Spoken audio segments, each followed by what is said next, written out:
इतिहास में जब भी महान और ताकतवर हुकूमतों की बात आएगी तो इसमें सल्तनत उस्मानिया और मुग़ल सल्तनत का नाम सबसे ऊपर होगा। जहां एक तरफ सल्तनत उस्मानिया ने यूरोप, अफ्रीका, एशिया जैसे बड़े हिस्से पर राज किया तो दूसरी तरफ मुग़लों ने हिंदुस्तान जैसे बड़े मुल्क पर सैकड़ों वर्षों तक राज किया।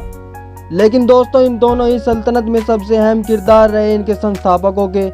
जहां मुग़ल सल्तनत की नींव बाबर ने 1526 ईस्वी में रखी तो वहीं दूसरी तरफ अर्तुगरुल गाजी ने अपने बेटे उस्मान गाजी के लिए वो मंच तैयार किया जिस पे आगे चलकर उसने सल्तनत उस्मानिया जैसी महान हुकूमत की बुनियाद डाली। दोस्तों, ये वही हुकूमतें थी जिनके रहते मुसलमानों पर हाथ डालने की हिम्मत दुनिया की कोई भी ताकत नहीं कर सकती थी। आज की हमारी ये वीडियो इन्हीं दो किरदार अर्तुगरुल गाजी और ज़हीरुद्दीन बाबर के नाम होगी। आखिर कैसे इन दोनों जाबाजों ने मुट्ठी भर सैनिकों के साथ दुनिया की बड़ी बड़ी ताकतों को धूल चटाई। तो दोस्तों, सबसे पहले बात करते हैं मुग़ल सल्तनत के संस्थापक बाबर की। दोस्तों, बाबर को जानने के लिए हमें 15वीं सदी में जाना होगा। दरअसल बाबर की कहानी की शुरुआत वहीं से हुई। बाबर का जन्म 1483 ईस्वी को फरगना घाटी में हुआ था।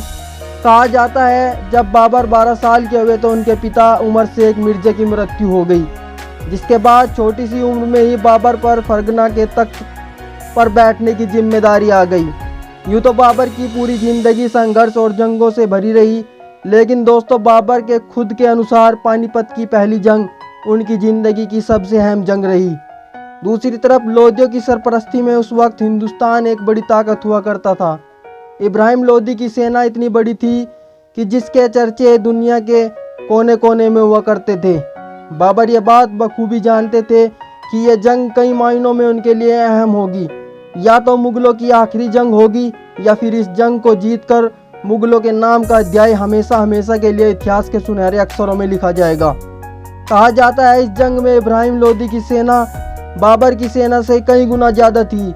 उनकी सेना का सबसे मजबूत पहलू था उनके प्रशिक्षित हाथी, जिसका इस्तेमाल वो दुश्मनों को कुचलने के लिए क्या करते थे।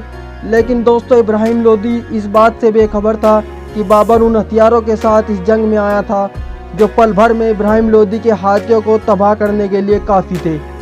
इतिहासकारों की माने तो इस जंग में सल्तनत उस्मानिया ने बाबर की मदद की और उसको तोपों और गोलियों जैसे हथियार मुहैया कराए, और इसी कारण हिंदुस्तान के इतिहास में पहली बार तोपों और गोलियों का इस्तेमाल हुआ।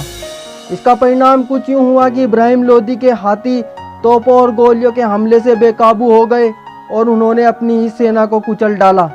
बाबर की कुशल रणनीति के आगे इब्राहिम लोदी की एक न चल पाई और वो इस जंग को हार गया।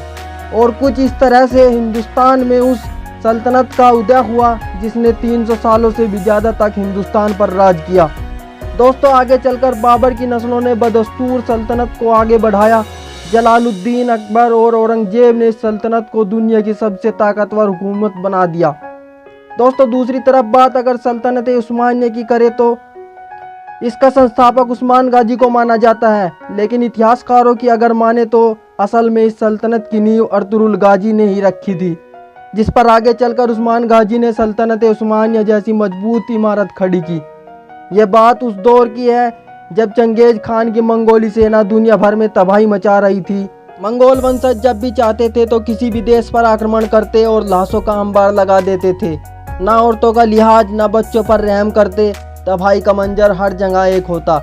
लेकिन दोस्तों, एक नौजवान जिसका नाम अर्तुगरुल गाजी था, वह मंगोलों के इस जुल्म के खिलाफ उठ खड़ा हुआ और वहाँ बिखरे हुए कबीलों को एक जगह इकट्ठा करके एक बड़ी ताकत बनाने में कामयाब रहा। कहा जाता है जिन मंगोलों से दुनिया की बड़ी बड़ी हुकूमतें कांपती थी, उस मंगोलों के लिए अर्तुगरुल गाजी डर का दूसरा नाम बन गया था। अर्तुगरुल गाजी ने अपनी ज़िंदगी में कई लड़ाइयाँ मंगोलों से लड़ी और हर बार उन्हें शिकस्त दी। इतिहासकारों की माने तो अर्तुगरुल गाजी की सबसे बड़ी ताकत थी उसके साथियों और सैनिकों की वफादारी, जो हर मोड़ पर उसके लिए अपनी जान हथेली पर लिए बैठे रहते थे। और आगे चलकर अर्तुगरुल के बेटे उस्मान गाजी ने बहुत ही बहादुरी और अक्लमंदी के साथ अर्तुगरुल की इस विरासत को एक मजबूत सल्तनत में तब्दील किया, जिसने 3 बड़े बड़े महाद्वीप पर 600 सालों से ज़्यादा तक राज किया। तो दोस्तों, ये थी सल्तनत उस्मानिया और मुग़ल सल्तनत के 2 बड़े जाबाजों की कहानी। इसके अलावा दोस्तों, अगर आप उस वक्त के किसी हुक्मरान के बारे में जानना चाहते हैं तो हमें कमेंट करें, हम उस पर वीडियो ज़रूर लेकर आएंगे। शुक्रिया दोस्तों, जय हिंद, जय भारत।